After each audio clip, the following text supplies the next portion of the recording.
नमस्कार बच्चों, कैसे हैं आप सभी। आइए आज अपन को देखना है शब्द शक्ति।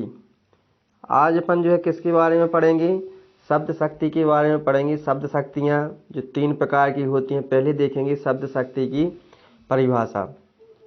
तो शब्द शक्ति की परिभाषा होती है शब्दों के अर्थ का बोध कराने वाली शक्ति को शब्द शक्ति कहते हैं।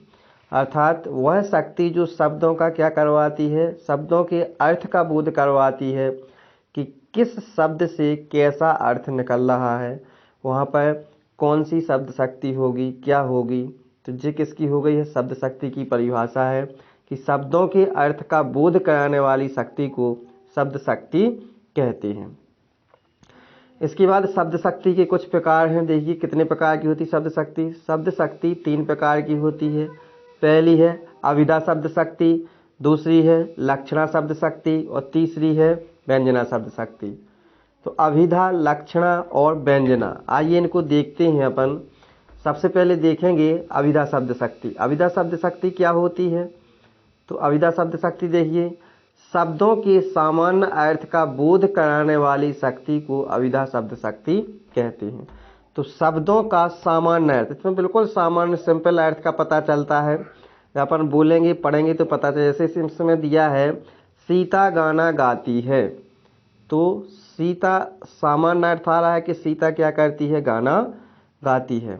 दूसरा देख लीजिए कि छात्र रोजाना व्यायाम करते हैं, अर्थात छात्र डेली दिन क्या कहते हैं, व्यायाम कहते हैं। तो इसमें क्या निकल रहा है, सामान्य अर्थ निकल रहा है। सामान्य अर्थ निकलता है, सामान्य अर्थ का इसमें क्या चल रहा है, बिल्कुल पता चल रहा है।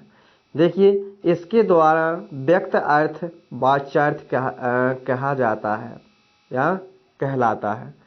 तो इसको विशेष तौर पर ध्यान रखना। पूछा जाता है कि अभिधा के द्वारा जो व्यक्त अर्थ होता है उसे क्या कहते हैं, तो उसे क्या कहते हैं, वाच्यार्थ कहते हैं। जैसे देखिए, जैसे रवि, रवि शब्द का सामान्य अर्थ सूर होता है और जो सूर है जो क्या है, वाच्यार्थ है। तो रवि, रवि का क्या होता है, रवि तो एक नाम है, लेकिन रवि का एक अर्थ भी होता है, वाच्यार्थ यानी पर्यायवाची जैसा होता है। तो वाच्यार्थ इसका अर्थ क्या निकलता है, इसका अर्थ निकलता है क्या, सूर्य। तो ये क्या हो गया, वाच्यार्थ हो गया उसका। तो रवि का वाच्यार्थ क्या हो गया, सूर्य हो गया। इसको ध्यान रखना, जो पूछा जाता है विशेष तौर पर वाच्यार्थ। ठीक है, तो अभिधा में क्या होता है, वाच्यार्थ होता है। अगला है, अगला देखते हैं अपन लक्षणा। लक्षणा, लक्षणा शब्द शक्ति क्या होती है। तो अपन आइए लक्षणा शब्द शक्ति को देखते हैं। शब्दों के सामान्य अर्थ को छोड़कर, शब्दों के सामान्य, तो सामान्य अर्थ किस में होते थे, अभिधा में होते थे। तो उसको क्या कह देंगे, उस सामान्य अर्थ को जो अभिधा में अर्थ निकलता था उसको छोड़कर उससे संबंधित अन्य किसी अर्थ का बोध कराने वाली शक्ति को लक्षणा शब्द शक्ति कहते हैं। तो लक्षणा शब्द शक्ति किसे कहते हैं कि शब्दों के सामान्य अर्थ, सामान्य अर्थ जो अर्थ किस में होता था, अभिधा में सामान्य अर्थ निकलता था, उस अर्थ को छोड़कर अन्य किसी अन्य कोई अन्य अर्थ निकलता है, उसका बोध कराने वाली शक्ति को क्या कहते हैं, लक्षणा शक्ति कहते हैं। तो लक्षणों के आधार पर क्या कराया जाता है, बोध कराया जाता है। इसके द्वारा व्यक्त अर्थ को क्या कहते हैं, लक्षार्थ कहते हैं। तो इसका विशेष ध्यान रखना है। इसके द्वारा जो व्यक्त अर्थ होता है उसे क्या कहते हैं, उसे लक्षार्थ कहते हैं। जो पूछा जाएगा कि लक्षार्थ किसे कहते हैं, तो ध्यान रखना है। जैसे जैसे दिया है इसमें कि देखिए, ये दिया है जैसे गंगा पर गांव। गंगा पर गांव में इसमें क्या है, गंगा पर गांव में गंगा पर लाक्षणिक क्या है, शब्द है। क्या गंगा पर कभी गांव बनाया जा सकता है, गंगा के ऊपर गांव बनाया जा सकता है। गंगा के ऊपर ना होके क्या लक्षण निकल रहा है, उसका ये लक्षण निकल रहा है कि गंगा के ऊपर, यानी गंगा तो बह रही है, तो गंगा के ऊपर ना बन के गंगा के बगल में तट पर क्या बनाया गया है, गांव बसाया गया है या बनाया गया है। तो इसका एक लक्षण निकलता है, क्या निकलता है, गंगा पर गांव, ऊपर ना हो कि तट पर बगल में, तो ये क्या है उसका लक्षण है। फिर है कलिंग साहसी है, तो इस वाक्य में कलिंग शब्द लाक्षणिक है। तो लक्षण क्या दर्शाता है इस वाक्य में, कलिंग शब्द, क्योंकि कलिंग जो शब्द है वो साहसी नहीं है। कलिंग एक जगह है, उस जगह के लोग कैसे हैं, साहसी हैं। तो इस कलिंग में क्या निकलता है कि लक्षण निकलता है, एक लक्षण का पता चलता है, कुछ ना कुछ चीज़ का पता चलता है कि कलिंग के जो वासी हैं वो कैसे हैं, सभी साहसी हैं, ना कि कलिंग। तो जब साहसी वहाँ के वासी सभी क्या होंगे, साहसी होंगे, साहसी होंगे, तो निश्चित है कि कलिंग भी कैसा है, साहसी के अंतर्गत आएगा। तो इसमें जी ध्यान रखना है। एक और अन्य परिभाषा दी है, लक्षणों पर आधारित अर्थ का बोध कराने वाली लक्षणा शब्द शक्ति कहती हैं।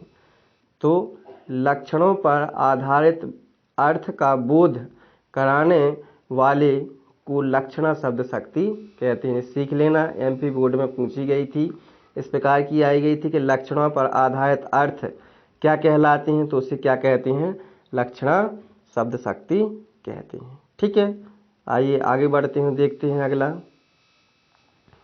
इसके बाद आता है कौन सा, व्यंजना। व्यंजना शब्द शक्ति क्या होती है, देखिए व्यंजना शब्द शक्ति देखेंगे। व्यंजना शब्द शक्ति में दोनों को छोड़ दिया, अभिधा को और किसको, लक्षणा को। शब्दों के सामान्य और संबंधित अर्थ दोनों को छोड़कर किसी विशेष अर्थ का बोध कराने वाली शक्ति को व्यंजना शब्द शक्ति कहती हैं। तो सामान्य अर्थ किस में होता था, अभिधा में होता था, और इसके बाद लक्षणा में होता था संबंधित अर्थ। तो इन दोनों को छोड़ देते हैं, किस किस को, अभिधा के और लक्षणों के अर्थ को छोड़कर, दोनों को छोड़कर, और कोई विशेष प्रकार का अर्थ जो कराता है, जो बोध कराता है, उसे क्या कहते हैं, व्यंजना शब्द शक्ति कहते हैं या व्यंजना कहते हैं। ठीक है, तो व्यंजना में क्या होता है, दोनों को छोड़कर जो उन दोनों के शब्द हैं, जैसे सामान्य और संबंधित को छोड़कर कोई अन्य विशेष अर्थ का बोध कराने वाली शक्ति को व्यंजना शक्ति कहते हैं। इसके द्वारा व्यक्त अर्थ व्यंग्यार्थ कहलाता है। तो ध्यान रखना है कि व्यंग्यार्थ किसके द्वारा व्यक्त होता है, तो व्यंजना के द्वारा व्यंग्यार्थ व्यक्त होता है। या फिर इस प्रकार की ही परिभाषा दी गई है नीचे, देखिए इस प्रकार से भी कि वाच्यार्थ एवं लक्षणार्थ। वाच्यार्थ किस में था, अभिधा में, लक्षणार्थ किस में थे, लक्षणार्थ जो था वो किस में निकलता था, लक्षण में। तो वाच्यार्थ और लक्षण से भिन्न, मतलब उन दोनों से अलग का बोध होता है, तो वहाँ पर क्या होता है, व्यंजन शब्द शक्ति होती है। तो व्यंजना शब्द शक्ति होती है। आइए इसके बारे में थोड़ा सा उदाहरण देखते हैं। जैसे रात को पढ़ता हुआ लड़का कहता है, रात में क्या कर रहा है, कोई लड़का है वो क्या कर रहा है, पढ़ रहा है। तो वो कहता है, अपने दोस्त से कहता है, भाई 10 बज गए। तो ये तो सभी को पता है, समझ गया कि भाई 10 बज गए हैं, पता है 10 बज गए हैं। उसका आशा यह है कि अब हमें सो जाना चाहिए। तो ये क्या निकल रहा है, विशेष प्रकार का अर्थ निकल रहा है, विशेष अर्थ। भाई 10 बज गए हैं सामान्य अर्थ है कि भाई कितने बज गए हैं, 10 बज गए हैं, लेकिन उसमें एक विशेष अर्थ क्या निकल रहा है कि अब हमें क्या कह जाना चाहिए, 10 बज गए हैं, तो अब हमें क्या होना चाहिए, सोना चाहिए। विशेष अर्थ व्यंग्यार्थ है इसमें। ठीक है, इसके बाद एक और है, माता ने पुत्र से कहा अंधेरा हो गया। माता ने पुत्र से कहा, पुत्र उसका खेल रहा था, तो खेलते टाइम माता गई और माता ने पुत्र से कहा अंधेरा हो गया है। पुत्र समझ गया, उसका आशय यह है कि अब तुझे घर आ जाना चाहिए। तो कहाँ आ जाना चाहिए, घर आ जाना चाहिए, क्योंकि अंधेरा हो गया है। तो जो विशेष अर्थ है, तो इनको जो है समझना अच्छे से, जो है पढ़ लेना, नोट कर लेना, ये आपके जो है एग्ज़ाम में आएंगे। बताना किस प्रकार की क्लास लग रही है, सब्सक्राइब कर लेना चैनल को, ताकि आपके पास नोटिफिकेशन आते